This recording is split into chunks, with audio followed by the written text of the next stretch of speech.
ప్రార్థన చేసుకుందాం. కృపా సంపూర్ణుడా, మా రక్షక యేసయ్యా, మీ పాదాలు కలిగిన స్తుతులు స్తోత్రాలు తండ్రి. ఈ 40 రోజుల పండకాల ధ్యానాలలో 4వ రోజులోకి నడిపిస్తున్నందుకు మీకే వేలాది స్తుతులు స్తోత్రాలు. మరి 40 రోజులు ఎంత ప్రాముఖ్యమైన రోజులుగా మా కొరకు నాయన మీరు శిలువ శ్రమ మరణ వేదన ద్వారా మమ్మల్ని రక్షించిన దేవాది దేవుడవు. మరి మేము ఇంత గొప్ప రక్షణ భాగ్యాన్ని పొందుకొని మరి ఇంకనూ మారు మనసు పశ్చాత్తాపం లేని వారిగా ఈ లోకంలో మేము జీవిస్తున్నామేమో. మరి ఈ రోజైనా ఈ 40 రోజులైనా కానీ నాంది పలికే రోజులుగా, మరి తర్వాత 40 రోజులనే కాదు కానీ తర్వాత జీవితం అంతా కూడా మీ పవిత్రమైన పరిశుద్ధమైన మార్గంలో నడవటానికి తండ్రి 2025వ సంవత్సరంలో కూడా ఈ లెంట్ ధ్యానాలని మాకు అనుగ్రహింపజేసి ఉన్నారు. అయా లెంట్ అనే పదానికి ఎంత గొప్ప భావాన్ని మాకు గుర్తు చేస్తున్నారో.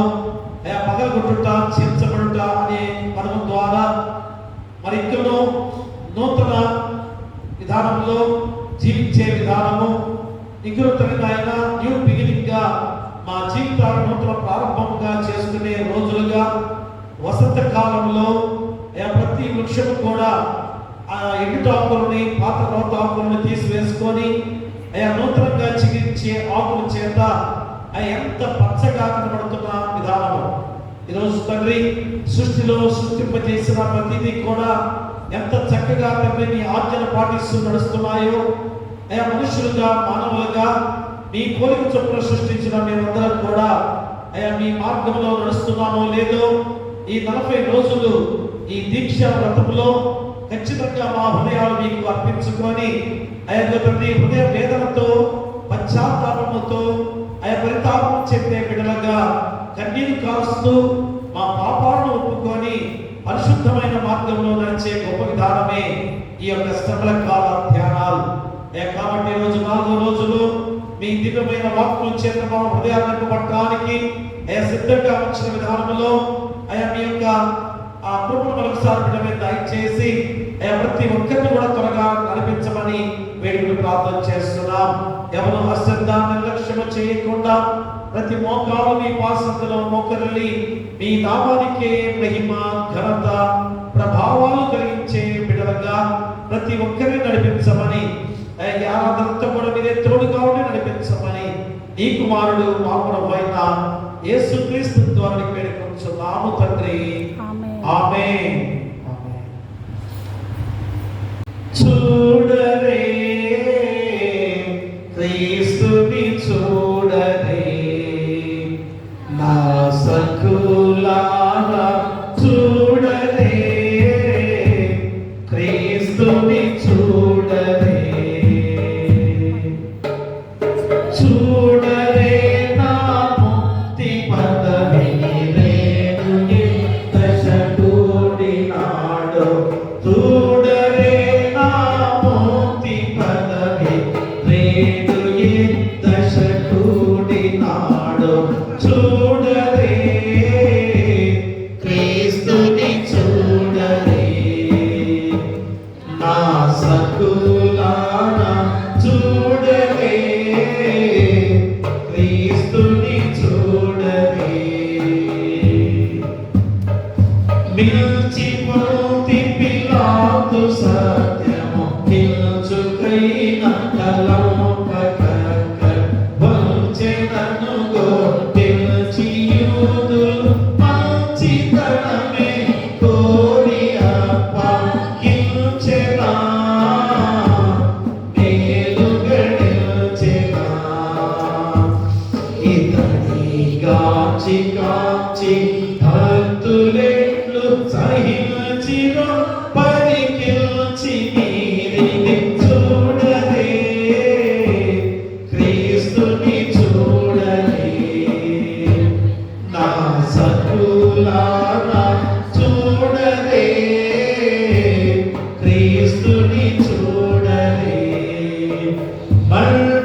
కూతుళ్ళు మోటులై ఆహాటముగని పాటులను గాటముగా చేసి చూడరే క్రీస్తుని చూడరే నా సకులారా చూడరే క్రీస్తుని చూడరే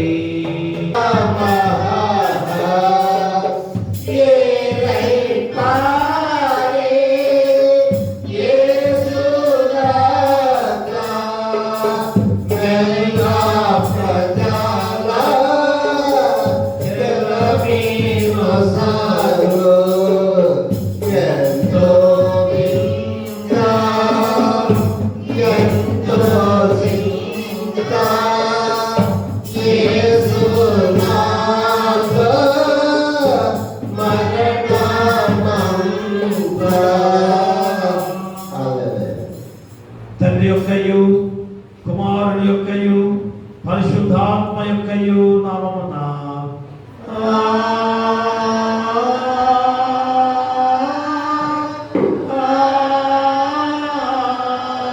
ఆమేన్.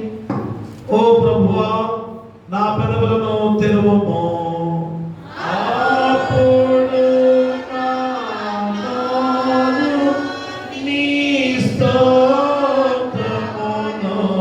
బయలుపరచును. ఓ దేవా నన్ను విడిపించుటకు త్వరగా రమ్ము. ఓ ప్రభువా నా సహాయము నాకు త్వరగా రమ్ము. తండ్రికిని కుమారునికిని పరిశుద్ధాత్మకును ఆదియందు ఇప్పుడెల్లప్పుడు యుగ యుగముల దుండునట్లు మహిమ కలుగుగాక. ఆమేన్ ఆమేన్ ఆమేన్. ఉత్తర పచ్చుత్రాలుగా మన మధ్యలో బుడదల అఖిల గారు వచ్చి ఉత్తర పచ్చుత్రాలుగా కీర్తన గ్రంథము 28వ అధ్యాయాన్ని ఉత్తర పచ్చుత్రాలుగా చదవలసిందిగా కోరి ప్రార్థిస్తున్నాం. ఈ దినముగా ఏర్పాటు చేయబడిన ఉత్తర పత్రిక భాగం కీర్తనలు 28వ అధ్యాయం. యెహోవా, నేను నీకు మొరపెట్టుచున్నాను, నా ఆశ్రయ దుర్గమా, మౌనముగా ఉండక నా మనవి ఆలకింపుము. నీవు మౌనముగా ఉండిన ఎడల నేను సమాధిలోనికి దిగువారి వలె అవును.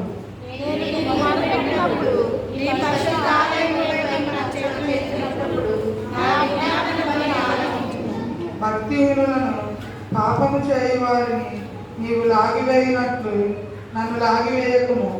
వారు దుష్టాలోచన హృదయములలో ఉంచుకొని తమ పొరుగు వారితో సమాధానముగా మాట్లాడుదురు.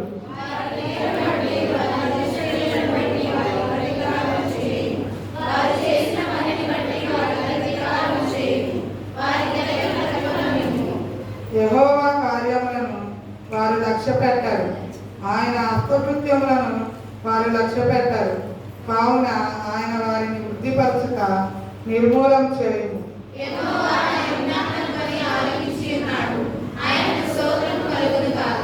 యెహోవా నా ఆశ్రయమా, నా కేడము, నా హృదయం ఆయన యందు నమ్మిక ఉంచెను కనుక నాకు సహాయం కలిగెను. కావున నా హృదయము ప్రహర్షించుచున్నది, కీర్తనలతో నేను ఆయనను స్తుతించుచున్నాను.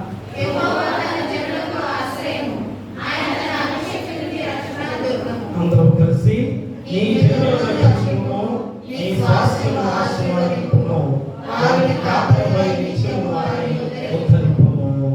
తండ్రికి కుమారునికి పరిశుద్ధాత్మకు ఆదియందు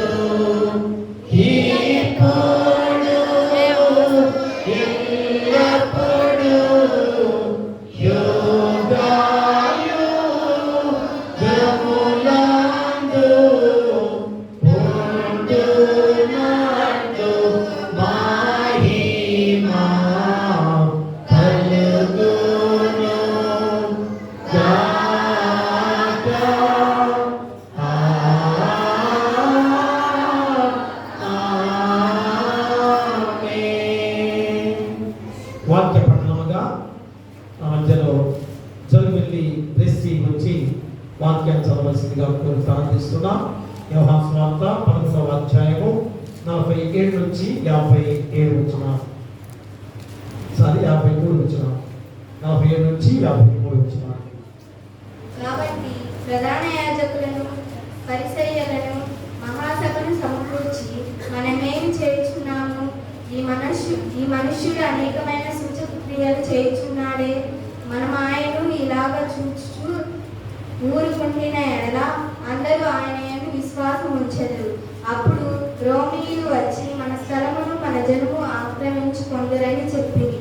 అయితే వారిలో అయప అను ఒకడు ఆ సంవత్సరము ప్రధాన యాజకుడై ఉండి, నీకేమి తెలియదు, మన జనమంతయు నశింపుకుంటున్నట్లు ఒక మనుష్యుడు ప్రజల కొరకు చనిపోవుటకు మీకు ఉపయుక్తమని మీరు ఆలోచించుకొనరు అని వారితో చెప్పాను. అంతటా తానే ఇలాగూ చెప్పలేదు కానీ ఆ సంవత్సరము ప్రధాన యాజకుడు నేను గనుక యేసు ఆ జనము కొరకు మాత్రమే గాక చెల్లిపోయిన దేవుని పిల్లలను ఏకముగా సమకూర్చుటకును చావనై ఉన్నాడని ప్రవచించెను. కాగా ఆ దినము నుండి వారు ఆయనను చంపనాలోచించుచుండి. ఇంత పర్యంతము ఓ ప్రభువా మమ్మల్ని కనికరింపుము. దేవునికి స్తోత్రము కలుగును గాక. ప్రార్థనలో నడిపించడానికి ఎట్లా అపోలోగా వచ్చి ప్రార్థనలో నడిపించవలసిందిగా కోరి ప్రార్థిస్తున్నాం.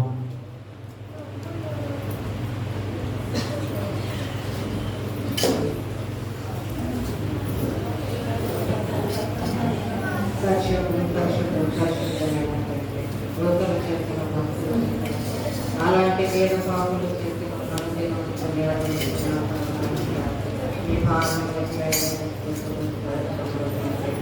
ఇదిగో నా ప్రభావ అయ్యా ఎవరి బిడ్డను కూడా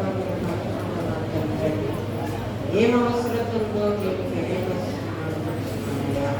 అంతేకాకుండా అయా శ్రమలను సంఘాలని ఇదిగో ఇక్కడ కూడి వచ్చిన ప్రతి బిడ్డని వారి అక్కర్ల కొలది వారి పనుల కొలది మీ శక్తులలో నడిపించాయా. అంతేకాక మా పాప ఈ కృప మాపై ప్రమోషించి మా యందు మా ప్రార్థన యందు నా యందు మీ కృప దయచేయమనుకుంటున్నాను. మీ చిత్తానుసారంలో మమ్మల్ని నీ కృపలో నింపుతామని, నీ పరిశుద్ధాత్మకు వాసన చేయమని నా యజమాని పక్షాన ఉండి అయా క్రియలను తలంపులను మాటలను నా తండ్రి తీసివేసి ఇదో గడిచిన దినములన్నిటిలో వెనుకోలుగా ఉండి ఇప్పటి వరకు మమ్మల్ని సజీవ లెక్కలో ఉంచి దేవునికి మహిమ కలుగునుగాక. కూడి వచ్చిన సంఘస్థులందరికీ నా హృదయపూర్వక వందనాలు.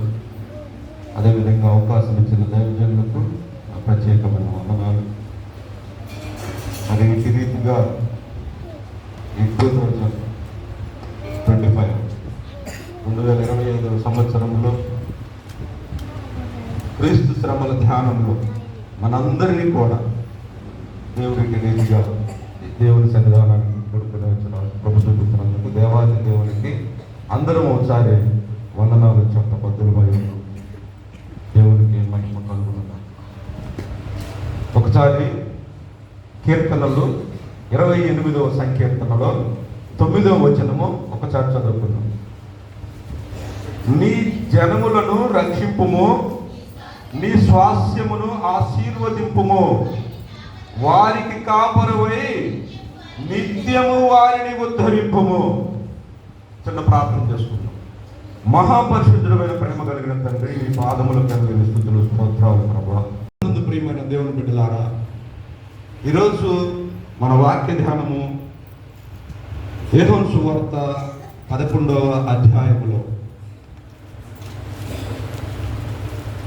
47వ వచనం నుండి 53వ వచనం దాకా ఇందాక చదవగా విన్నాం. అయితే ఈ 47వ వచనానికి ముందు ఏం జరిగిందయ్యా అని మనం గమనించినట్లయితే ఈ బేతనియా అనే గ్రామంలో మరియా, మార్తా వాళ్ళ తమ్ముడైనటువంటి లాజరు ఉండేవాడు.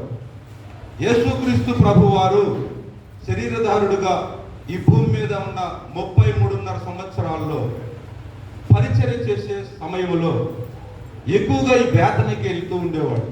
అందుట్లో మరీ ముఖ్యంగా ఈ మరియ వాళ్ళ ఇంటికి వెళ్ళేవాడు. ఈ కుటుంబాన్ని ఎంతో ప్రేమించినటువంటి, యేసు ప్రేమించినటువంటి కుటుంబం, అదేవిధంగా యేసును ప్రేమించినటువంటి కుటుంబం. అయితే మరి లాజరు చనిపోయినప్పుడు మరి కబురు చేశారు, కానీ మరి 4 దినాలు ఆలస్యమైంది యేసయ్య వచ్చేసరికి. అయితే ఈ లాజరును మరి 4 దినాలు మరి ఆయన సమాధిలో పూడ్చివేసినటువంటి రోజుకు 4 దినములైన తర్వాత కూడా దేవుని మహిమకరంగా యేసు అతన్ని బ్రతికించాడు, సజీవుడుగా బ్రతికించాడు. ఈ వార్తని ఆ బేతనియా గ్రామంలో ఉన్నటువంటి అనేకులు యూదులు నమ్మి చూసి యేసు యందు విశ్వసించారు. ఇతను నిజముగా దేవుని కుమారుడు, లేకపోతే ఏదో అప్పుడే చనిపోయిన వాళ్ళనైతే బాగు చేస్తాడు. ఒకవేళ హార్ట్ స్ట్రోక్తో ఒకవేళ ఫ్యాన్ అప్పుడు ఆగిపోతే ఏదో ఒక ఫస్ట్ ఎయిడ్ చేసి అతను బాగు చేయొచ్చు. లేదు పొద్దున్న చనిపోతే ఒకవేళ ఆ ఫ్యాన్ అటు ఇటు కొట్టగలాడుతుంటే ఆ దింపుడు కాలం అని కొన్ని గడియల తర్వాత, కొన్ని గంటల తర్వాత బ్రతికించవచ్చు. కానీ చనిపోయి 4 రోజులు సమాధిలో పోడ్చబడి మరి కుళ్ళిపోయేటువంటి శరీరము కూడా కుళ్ళిపోయి దుర్గంధమైన వాసన వచ్చే సమయంలో అతన్ని లాజరు బయటికి రానంగానే ఆయన సజీవుడుగా బయటకు వచ్చాడు. ఈ విషయాన్ని కనులారా చూసినటువంటి యూదులు ఈయన ఎలాంటి అద్భుత కార్యాలు చేస్తున్నాడే, మరి ఈయన దేవుని కుమారుడు కాడా అని ఆయన యందు విశ్వసించారు. విశ్వసించడమే కాకుండా మరి ఆనాడున్న శాస్త్రు, పరిసయ్యులు, యాజకుల దగ్గరికి వెళ్ళి యేసు గురించి చెప్తున్నారు, మరి ముఖ్యంగా ఈ యూదులు. అయితే మరి ఆ యూదులలో ఆనాడు కైఫా అనేటువంటి ప్రధాన యాజకుడుగా ఉన్నాడు. మరి ఈ విషయాన్ని వాళ్ళు జీర్ణించుకోలేకపోతున్నారు. ఎందుకయ్యా జీర్ణించుకోలేకపోతున్నారంటే మరి యూదులు ఎవరికి తలవంచరు. యూదులు ఒక ప్రత్యేకమైనటువంటి వారు. వారు ఎవరు కూడా తల వంచి బానిసత్వంగా పనిచేయరు. అదే మనం ఎస్తేరు గ్రంథంలో మొర్దెకైని చూస్తాం. వద్దులండి ఇప్పుడు చదవదు. అదేవిధంగా మరి ఒక చోట జక్కయ్య రోమా గవర్నమెంట్లో ఒక ఉద్యోగిగా ఉంటూ పన్ను వసూలు చేసేవాడిగా ఉన్నాడు. అందును బట్టి ఆ సుంకపుదారుని యూదులు అందరూ చులకనగా చూసేవారు. అయితే యేసుని చూడాలనుకున్నాడు, త్వరగా చెట్టెక్కాడు. తొందరగా దిగిరా జక్కయ్య నేను నీతో ఉండాలన్నాడు. యేసుని చేర్చుకున్నాడు, రక్షణ పొందాడు. దేవునికి మహిమ. ప్రభునందు ప్రియమైన దేవుని బిడ్డలారా, అయితే ఇక్కడ యూదులు ఎవరు కాడ బానిసత్వం చేసే మనస్తత్వం కాదు. అందుకని మరి యేసు ఈ యూదులలో యేసుక్రీస్తు ప్రభు వారు ప్రాచుర్యం పొందితే, ప్రజలందరూ యేసు వైపు తిరిగితే మరి మా అధికారాలు పోతాయి. అప్పుడు రోమీలు వచ్చి యూదా సామ్రాజ్యాన్ని అంతా వాళ్ళు హస్తగతం చేసుకుంటారు, మా అధికార పదవులు పోతాయి, అప్పుడు మేమేమైపోతాం అనేటువంటి ఒక భయం పట్టుకొని ఆ యాజకుడైన, ప్రధాన యాజకుడైన కైఫా అంటున్నాడు. ఏమంటున్నాడు ఒకసారి చదువుదాం.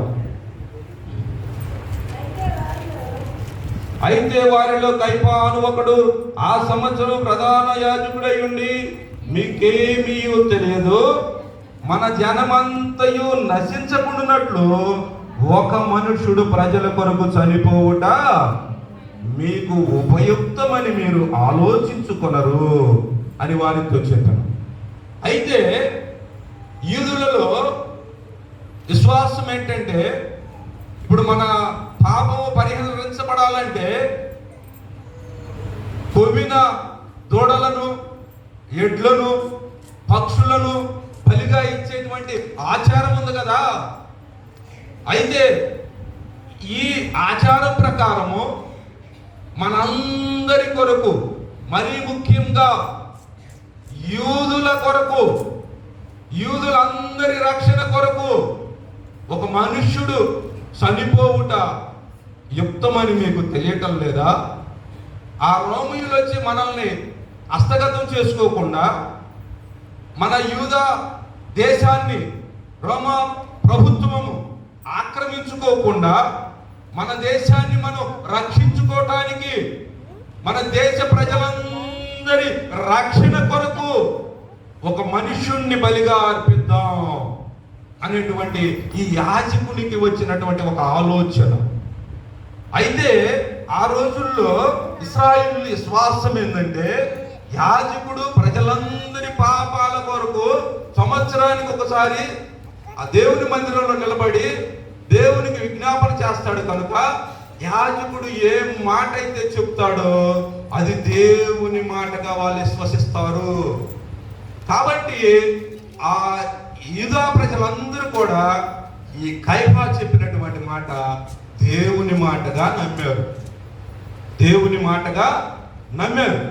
అయితే ఆయన చెప్పిన ఉపాయం ఏంటంటే, ఈ రోమా ప్రభుత్వము మన దేశం మీదకి వచ్చి మన దేశాన్ని రోమీయులు ఆక్రమించుకోకుండా, మన దేశ రక్షణ కొరకు, మన ప్రజలందరి రక్షణ కొరకు, రోమీయులకు బానిసత్వం కాకుండా ఉండటానికి, మనల్ని రక్షించటానికి, మన ప్రజలందరూ క్షేమంగా ఉండటానికి, మన దేశం రక్షణ పొందుకోవటానికి, ఇతర దేశస్తులకు లోటు కాకుండా ఉండటానికి, ఈ దేశ ప్రజలందరి కొరకు యేసుక్రీస్తుని చంపేస్తే పోలా, అందరి కొరకు ఒక్కడిని చంపేస్తే మనము విడుదల పొందుకుంటాం కదా, మన అధికారాలు మనకు ఉంటాయి కదా అనేటువంటి ఒక ఆలోచన ఆ కైఫా నుంచి వచ్చింది.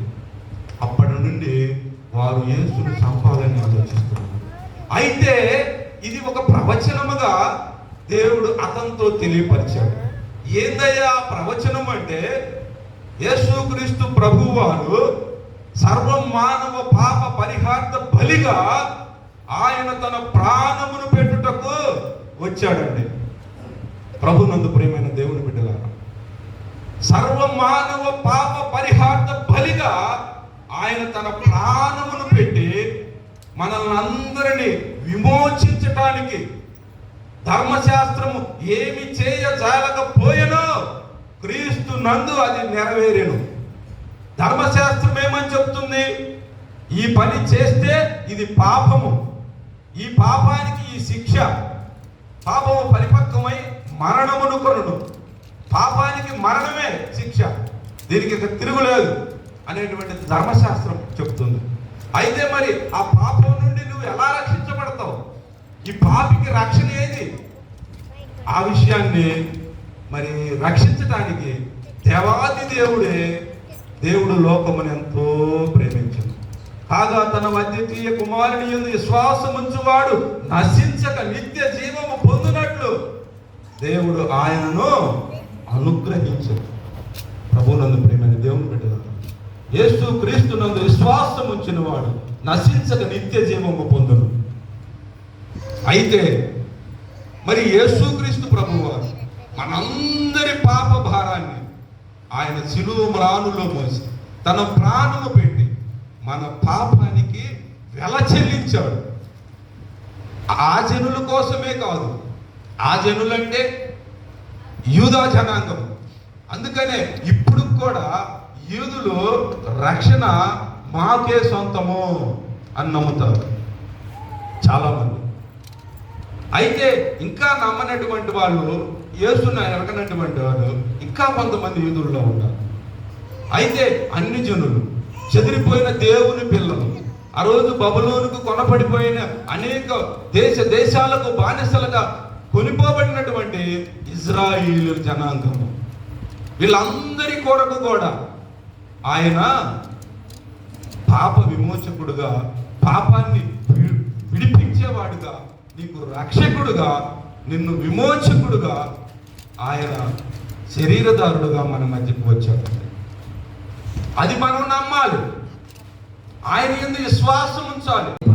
దానిలో మరి మనము మన జీవితాలు మార్చుకోవాలని మనందరం కూడా దేవుల్లో బలమైన వారిగా ఎదగాలని, ఆయన రాజ్యానికి వారసులుగా ఉండాలని మరి చక్కటి వాక్యం ద్వారా మరి జరుగుబడి ప్రభాకర్ గారు చక్కటి వాక్యాన్ని అందించి టైం ప్రకారంగా మరి ముగించిన ప్రభాకర్ గారికి సంఘ తరఫున మా కుటుంబ తరఫున 2 వందనాలు తెలియజేసుకుంటూ, మరి మనము 40 రోజుల ఈ ధ్యాన ప్రణాళిక అనేది చాలా ప్రాముఖ్యమైన రోజులుగా దేవుడిచ్చిన అవకాశముగా మనందరం కూడా భావించాలి. ఎందుకంటే ఈ సంవత్సరం చూడని వారు ఎంతమంది ఉన్నారో, మనమందరం కూడా ఈ 40 రోజుల ధ్యాన ప్రణాళికలో ఉన్నామంటే అది ఎంత తీవ్రకరమైన విధానమో ప్రతి ఒక్కరు కూడా మరి ఈ యొక్క 40 రోజులైనా కానీ మన జీవితాలను మార్చుకోవడానికి అందరూ కూడా సిద్ధంగా ఉండవలసిందిగా కోరి ప్రార్థిస్తూ, మరి మనం 40 రోజులు కూడా ఈ 40 రోజులనే కాదు కానీ 40 రోజుల తర్వాత మన జీవితం ఎంతో గొప్ప జీవితము రాబోతుందనేది తెలుసుకొని ఈ 40 రోజుల్లో మనం మార్పు చెందే వారిగా, మారు మనసు చెందే వారిగా ఉండాలని కోరుతూ, మీకు మీ కుటుంబాలకును సదాకాలం దేవుడు తోడైండును గాక. ఆమేన్. యెహోవా దేవా విరిగి నలిగిన ఎట్టి హృదయాత్మల క్షోభు చేయవు, తికటాక్షపోతో సియోనుకు ఇప్పుడే నెనను తోడను మేలు సేయోము, ప్రకటముగాను యెరూషలేమునకు ప్రాకారములను కట్టింపుము, అంతటా నీతి యుక్తములో బలులు యాగములు సర్వంగా హోమము, ఎంతో ఇష్టము బలిపీఠము మీద ఎన్నో కోడెల జనుల పిల్తురు, దహన బలి నీకు నానిష్టము మరియు దైవమాలను విరిగిన ఆత్మయే. ప్రార్థిద్దాము. సకలాశీర్వాదాలకు కారణభూతుడైన మా పరలోకపు తండ్రి, మహాపరిశుద్ధుడా, ప్రేమమయుడా, పరమండలమందు ఆశీనుడిగా ఉన్న గొప్ప దేవ, మీకే వేలాది స్తుతులు స్తోత్రాలు. అయా గడిచిన దినం నుంచి ఈ దినం వరకు మమ్మల్ని కాచి కాపాడి మీ రెక్కలలో భద్రపరిచినందుకు మీకే వేలాది స్తుతులు స్తోత్రాలు. అయా 40 రోజుల మండలకాల ధ్యానాలలో 4వ రోజులోకి నడిపించి మీ దివ్యమైన వాక్కుల చేత మా హృదయాలు నింపబడిన విధానాన్ని బట్టి మీకే వేలాది స్తుతులు స్తోత్రాలు. ఈ రోజు గొప్ప అంశముగా అందరి కొరకు ఒక్కడు అన్న వాక్యము అంశముతో ఎంతో చక్కని వాక్యాన్ని ఆయన మేమందరూ కూడా గ్రహించుకున్న వారిగా వచ్చిన విధానాన్ని బట్టి మీకే వేలాది స్తుతులు స్తోత్రాలు. ఎందుకనగా యేసుక్రీస్తు వారిగా మీరు లోకానికి వచ్చిన మానవుడిగా, అయా మా జీవితాన్ని రక్షింపచేసిన మానవుడిగా ఈ రోజు ఆయన మరి అందరూ చేసిన పాపాల నిమిత్తము, అయ్యా మేము చేసిన పాపాల నిమిత్తము మీరు ఒక్కరే అయ్యా ఇంత శిలువ శ్రమ మరణ వేదన ద్వారా మమ్మల్ని రక్షించిన గొప్ప విధానాన్ని ఈరోజు వాక్యం ద్వారా గుర్తు చేస్తున్నారు. అందుకని ఆయన మరి యోహాను సువార్త ద్వారా 11వ అధ్యాయంలో అయ్యా సెలవిచ్చిన మాటలు 47 నుంచి 53 వచనాల వరకు కూడా అయ్యా మీరు సెలవిచ్చిన ఈ మాటల్లో ఇదిగో తండ్రి మరియా మార్త లాజరు కుటుంబంలో అయ్యా జరిగిన గొప్ప సన్నివేశాన్ని కూడా మా గుర్తు చేస్తున్నారు. ఎందుకనగా చనిపోయిన లాజరును లేపిన తర్వాత అయ్యా ఇదిగో తండ్రి ఈ వాక్యం ఈ రోజు మా గుర్తు చేసిన సందర్భము అయ్యా మాకు తెలియజేసిన గొప్ప విధానం. ఎందుకంటే అయ్యా ఇదిగో తండ్రి ఆయన మరి మీ అందరూ మరణించవలసిన వారే, కానీ మీరందరి కొరకు నేను ఒక్కరినే మరణించి మీకు మరణం లేకుండా చేసే దేవుడిగా నేనున్నానని నిరూపించిన గొప్ప వాక్యం తండ్రి. ఆ వాక్యాన్ని ఫలింప చేసే విధంగా ఆ వాక్యాన్ని వెలుగుగా చేసుకున్న వెలుగును గృహాల్లో ఆపాదించుకునే బాధ్యత బిడ్డగా దయచేయండి.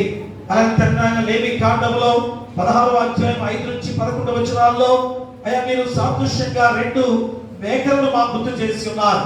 అయ్యా 2 మేకలను కూడా అహరోను అయ్యా తీసుకురమ్మని సెలవిచ్చుండగా ఆ 2 మేకలను ఆయన ఏ విధంగా, ఒక మేకనేమో చీటిని తీసినప్పుడు ఒక మేకేమో పాప పరిహార్థ బలిగా అర్పించడానికి, అయ్యా మరొక మేకేమో అరణ్యములో వదిలిపెట్టడానికి అయ్యా 2 చీటీలు వేసి అయ్యా దానిలో ఏ ఒక్క మేకకు ఆ చీటీ వచ్చిందో దాని మీద ఒకటి పాప పరిహార్థ బలిగా అర్పించే మేకగా, రెండవది అయ్యా అరణ్యములో వదిలిపెట్టే మేకగా ఆ చీటిని తీసిన విధానం.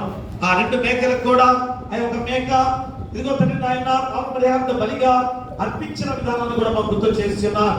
అది దేనికి సాదృశ్యం అనగా యేసుక్రీస్తు వారికి సాదృశ్యముగా ఉన్న సందర్భాన్ని గుర్తు చేస్తున్నారు. ఎందుకనగా తండ్రి అయా మేక అనేది మనుషులకు గుర్తుగా ఉన్నది, పాపులకు గుర్తుగా ఉన్న మేకను అయా మరొకసారి మాకు గుర్తు చేస్తున్నారు. ఎంత గొప్ప సాదృశ్యంగా లేవి కాండంలో ఈరోజు మాకు గుర్తు చేశారు తండ్రి. కాబట్టి ఆ మేకను పాపరిహార్థ బలిగా అర్పించిన అర్పణ యేసుక్రీస్తు వారిగా మీరు అయా మా కొరకు ఆయన అందరిలో ఒక్కడిగా అర్పించుకున్న గొప్ప విధానము. అలాగే 2వ మేక అరణ్యంలో వదిలిపెట్టిన మేకగా గుర్తు చేస్తున్నారు. ఎందుకనగా అదిగో తండ్రి ఆ పాప భరితమైన జీవితాన్ని మోసుకొని ఏ విధంగా మీరు మీ యొక్క రాజ్యానికి తెచ్చిన సందర్భాన్ని కూడా గుర్తు చేస్తున్నారు. ఆ 2వ మేక సాదృశ్యం అదే పాపాలను మీరు మోసుకొని వెళ్ళిన సందర్భాన్ని కూడా గుర్తు చేస్తున్న ఆ 2వ మేక కూడా మిమ్మల్ని పోలినే గుర్తు చేసిన విధానమే. అంటే 2 మేకలకు కూడా క్రీస్తుని పోలి సాదృశ్యంగా గుర్తు చేసిన సందర్భం. కాబట్టి నా ఈరోజు అలాంటి గొప్ప సాదృశ్యాలు పాత్రమైన పాఠ్య భాగంలోనే తెలియజేసిబడి ఉండగా మీరు మానవుడిగా దిగివచ్చిన సందర్భంలో లాజరును తిరిగి బ్రతికించిన సందర్భంలో మనుషులు ఏ మాత్రము కూడా గుర్తిరగలేని వారిగా జీవించిన సందర్భం. కాబట్టి మీరే సెలవిచ్చున్నారు, అందరి కొరకు ఒక్కడిగా నేను మరణించబోతున్నానని సెలవిచ్చి ఉండగా కూడా మేము తెలియని వారిగా జీవించామా, మేము తెలుసుకోలేని వారిగా జీవించామా? మరి ఈ రోజు కూడా ఈ 40 రోజుల ధ్యాన ప్రణాళికలో 2025వ సంవత్సరంలో కూడా ఈ వాక్యాన్ని మేము గుర్తు చేసుకుంటున్నామంటే అందరిలో మీరు ఒక్కరే మరణించిన వారిగా ఉండగా మమ్మల్ని రక్షింప చేయడానికి ఆయన మీరు మరణించి ఉండగా మరి మేము మారు మనసు పొందవద్దా? పశ్చాత్తాపముతో పరిశుద్ధమైన మార్గంలో నడవద్దా? మరి ఈ రోజు అయినా గుర్తెరిగి పరిశుద్ధమైన మార్గంలో పవిత్రమైన జీవిత మార్గాలలో ప్రతి ఒక్క బిడ్డ కూడా నడవటానికి నీ కృపా బాహుళ్యాన్ని దయచేయండి. ఎందుకంటే రెండవ రాకడ రాబోతున్న తండ్రి ఎవరైతే రక్షణ భాగ్యాన్ని పొందుకుంటారో వారు మాత్రమే మీ రాజ్యానికి వారసులని ప్రత్యేకంగా మీరు గుర్తు చేస్తున్నారు. అందరూ మొదటి మరణం ద్వారా మీ చెంతకు చేర్చబడే వారే. కానీ తీర్పు సమయంలో ఎవరైతే ఈ లోకంలో ఉండగా మీ మార్గంలో నడిచారో పవిత్రమైన జీవితాలతో గడిపారో వారు మాత్రమే మీ రాజ్యానికి వారసులు అనేది ప్రతి ఒక్కరూ గుర్తిరగాలి. అలాంటి గొప్ప వాక్యాన్ని ఈ రోజు జరిగివల్లి ప్రభాకర్ గారి ద్వారా తండ్రి ఆయన బైబిల్ ట్రైనింగ్ పూర్తి చేసుకొని బిడ్డ ఎంతో చక్కగా దేవుని వాక్యాన్ని అందిస్తుండగా సేవా పరిచర్యలో ముందుకు సాగాలని ఆయన ట్రైనింగ్ లో విజయం సాధించుకొని ముందుకు సాగి ఉండగా వారి కుటుంబాన్ని వారి పరిచర్యలో ముందుకు సాగింప చేయడానికి కూడా మీ కృప దయచేయండి. వారి బిడ్డలను దీవించి చదువుల్లో గొప్ప స్థితిలో ఉండడానికి మీ కృప దయచేయండి. ఏ శోధం రాని కూడా మీరు ఎక్కువ భద్రపరచుకోండి. అలాగే తండ్రి ఆయన ఉత్తర పశ్చిత్తాలు చదివిన బిడ్డలను దీవించండి, వాక్య పఠనం చేసిన బిడ్డలను దీవించండి. ఎక్కడ తండ్రి ఆయన ప్రార్థన చేసిన బిడ్డలను దీవించి బలపరచండి, పాటలు పాడి వారిని దీవించి బలపరచండి. ఈ రీతిగా 45 రోజులు కూడా మీ యొక్క దివ్యమైన పాద సన్నిధిలో మేము తండ్రి ప్రతి రోజు కూడా ఈ యొక్క ధ్యాన ప్రణాళికలో మేమందరం కూడా దీక్షా వ్రతముగా ముందుకు సాగుతున్న గొప్ప విధానం. ప్రతి వారిని పేరు పేరు దీవించి ఆశించి బలపరచండి. తండ్రి రాని వారి బట్టి వచ్చిన వారి బట్టి మేము ప్రార్థిస్తున్నాం. వృద్ధాప్యం ఉన్నవారు, నడి వయసులో ఉన్నవారు, ఎవరు ప్రయత్నిస్తున్న వారు, చిన్న బిడ్డలు, కుష్ఠరోగులు, అనాథలు, అభాగ్యులు, గర్భిణీ శిశు పశువులు దయచేయండి. బాలింతరాలు తల్లిబిడ్డలను క్షేమంగా ఉంచండి. పిల్లలు లేని వారి బిడ్డలు దయచేయండి. వివాహాలు కాని వారికి వివాహాలు చేయండి. గృహాలు లేని వారికి గృహాలు ఇవ్వండి. ఆర్థికంగా ఇబ్బంది పడుతున్న వారికి ఆర్థికంగా సహాయం చేయమని వ్యక్తులు ప్రార్థన చేస్తున్నాం. అలాగే అనారోగ్యంతో బాధపడుతూ సంఘంలో గాని, గ్రామంలో గాని, హాస్పిటల్ గాని ఎవరైతే ఉన్నారో మా సంఘంలో వేరే వేరే జబ్బులతో ఎంతమంది ఉన్నారు, కాలు గాయాలు, చేతి గాయాలు, అనుపూస గాయాలు, అతని గుండె జబ్బులతో ఆపరేషన్ జరిగిన బిడ్డలు, తల ఆపరేషన్ జరిగిన వారు, పక్షవాయుతో బాధపడుతున్న వారు, చర్మ వ్యాధితో బాధపడుతున్న వారు, వేరే వేరే వ్యాధులతో బాధపడుతున్న ప్రతి వారిని కూడా యేసు నామములో గద్దించి తండ్రి నీ హస్తాలతో తాకి ముట్టి స్వస్థపరచమని వేడుకొని ప్రార్థన చేస్తున్నాం. అలాగే నాయన కష్టమైన పనులు చేసుకునేవారు అయ్యా వారందరూ ప్రార్థన చేస్తున్నాం. అయ్యా వారికి చక్కగా పనులు కుదిరి అయ్యా లాభదాయకంగా మీ గృహానికి నడిపించే బాధ్యత వారికి దయచేయండి. అలాగే తండ్రి నాయన అయ్యా అతని వాహనం వెళ్ళే ప్రతి వారిని కూడా క్షేమకరంగా నడిపించమని వేడుకొని ప్రార్థన చేస్తున్నాం. అలాగే నాయన ఉద్యోగస్తులు అయ్యా దూర ప్రాంతంలో ఉద్యోగస్తులు కూడా వారి రాకపోకల్లో అయ్యా వారికి ఎంత దూరమైనా కానీ అయ్యా తల్లి సంఘాన్ని మర్చిపోకుండా వారు చేసే ఉద్యోగాల్లో ప్రమోషన్తో నడిపించమని వేడుకొని ప్రార్థన చేస్తున్నాం. అలాగే వ్యవసాయదారులను వ్యాపారస్తులు కూడా దీవించి బలపరచండి.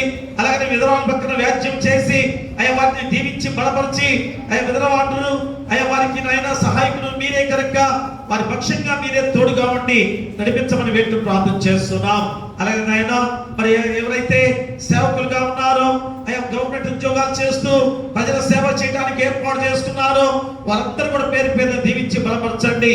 అలాగే దేశ నాయకులు అలాగే ప్రపంచ నాయకులు రాష్ట్ర నాయకులు జిల్లా నాయకులు గ్రామ నాయకులు అయ్యా నాయన శాంతి సమాధానంతో చక్కగా పరిపాలించే బాధ్యతగా మీ పరిశుద్ధాత్మ శక్తిని వారిపై కుమ్మరించమని వేడుకొని ప్రార్థన చేస్తున్నాం. అయ్యా పశువుల కాపరులను గొర్రెల కాపరులను దీవించండి. అయ్యా పాడి పశువులను దీవించి బలపరచండి. పక్షాదులను దీవించి బలపరచండి. అలాగే తండ్రి నాయన మరి సంఘంలో ఎలాంటి శోధన రానియకుండా మీ రెక్కల్లో భద్రపరుచుకొని ఐకమత్యంతో ముందుకు సాగే బాధ్యత దయచేయండి.